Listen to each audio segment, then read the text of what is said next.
Hey YouTube, this is Justin here, aka Demonic Sweaters. Today I've got a beginner drum lesson for all of you out there.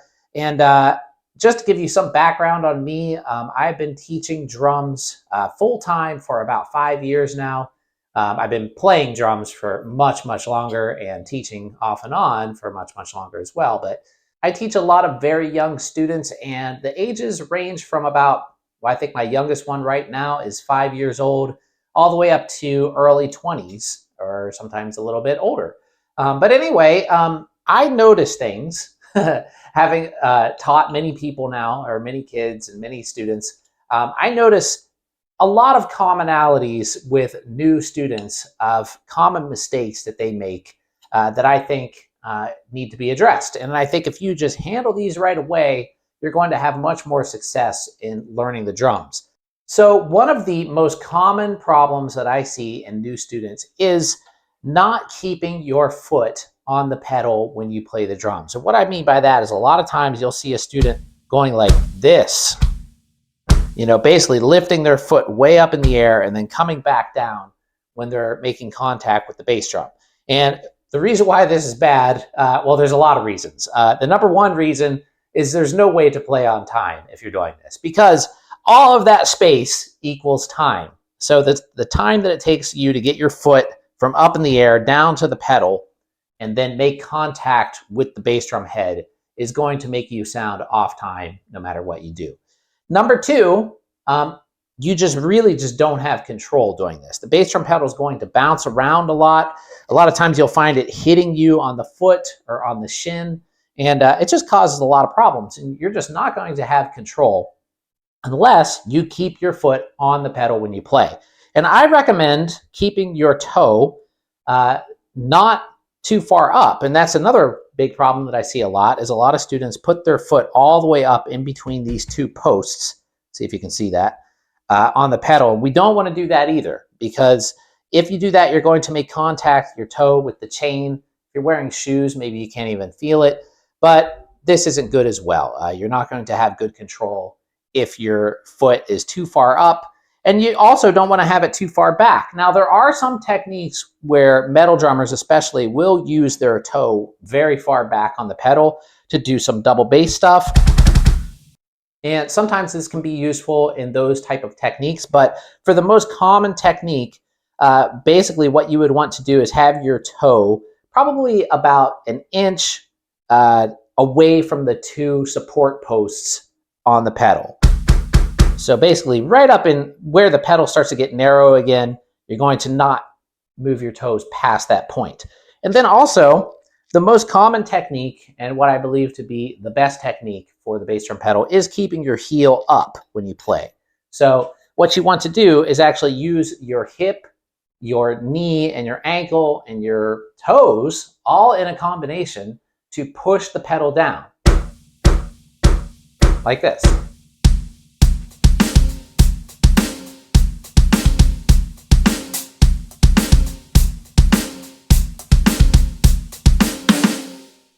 Okay, now I'm not going to go over like how to do doubles and all of that in this particular lesson, but I just wanted to talk about just keeping your foot in the right spot and try not to slide it around when you're playing. Like this happens a lot too. I'll see students playing like this.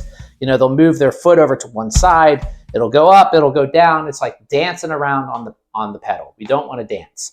We want to keep it in one spot.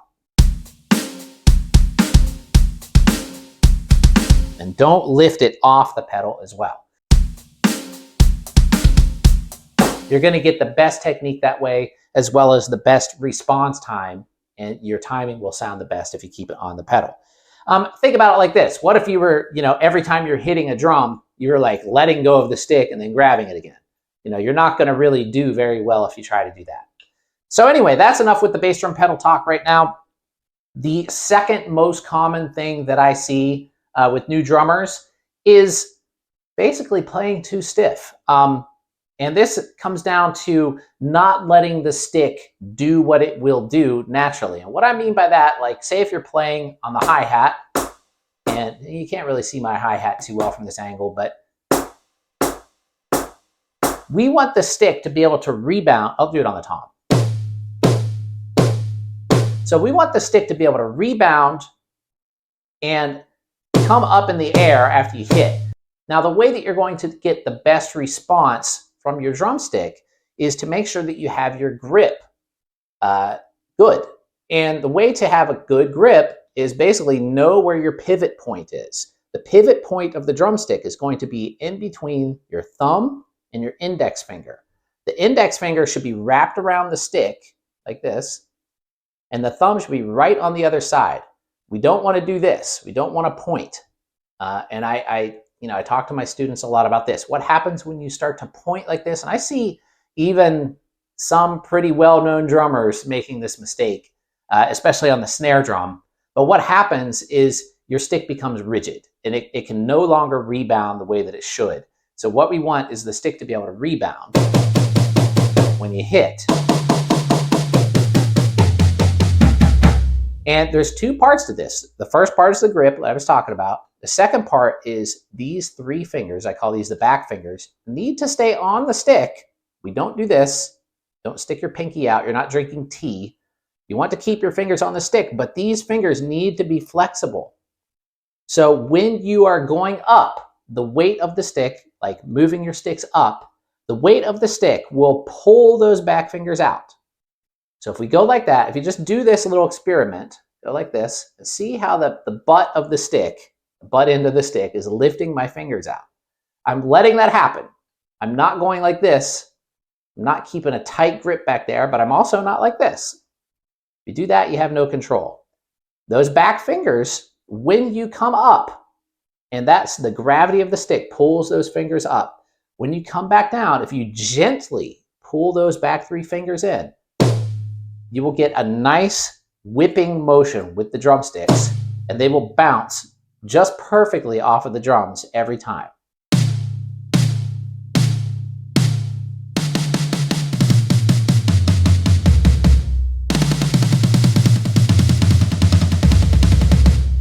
So keep that in mind. The stick does 99% of the work for you. If you feel like you're forcing the stick to do things, then check your grip, check your technique. This is the most common thing. The stick will do the work. People wonder about how to play fast and all of that. It's all about the stick. The stick is doing 90% of the work up for me.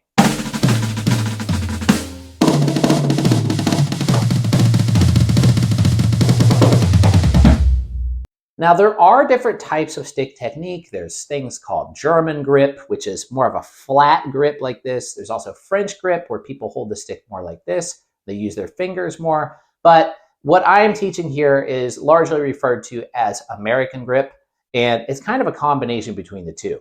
You don't want to keep your hand perfectly flat, palm down, but you also don't want to keep it this way. And that comes to another problem that I see a lot with people with their sticks is they start doing this. If your hand is like this, or your hands are like this, when you go to hit the drum, you're not going to be aiming towards the center. If you turn your hands this way, you will have a better aim to hit right in the center of the drum.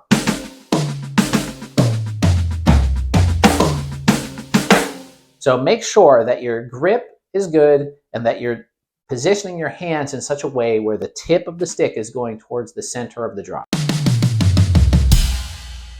Okay, so the third tip I'm going to give you guys today is positioning yourself behind the drums. This is just as important as all the other things I was talking about today. And what I mean by that is you want to be facing forward. You want the drums in front of you. So when you're playing, you're not having to turn your body in any extreme direction to hit any of the drums. I'm playing a fairly large kit here. You can't really see all of it, but I have 3 toms in front of me, a floor tom, ride cymbal, 2 crashes, hi-hat. So I have snare, tom, tom, tom, tom. And the way that I'm set up, my floor tom I have to reach a little bit, but I'm still facing forward. I'm not having to go like this and then turn my body around to hit my floor tom. So you always want to make sure that you're facing forward and that your feet, your knees, are not obstructed by anything.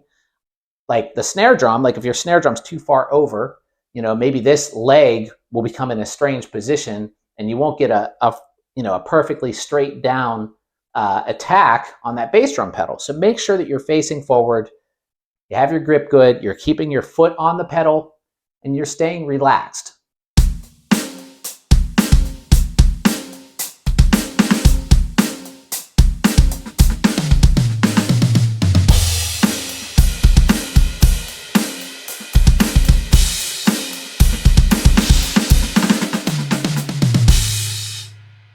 Okay, so that's all of my tips for today. Hopefully you found this video educational and helpful. Let me know down in the comments if you did. If you have any other questions, feel free to post them down below, and I'll give you my advice. Anyway, thanks for watching, everybody. Have a great day.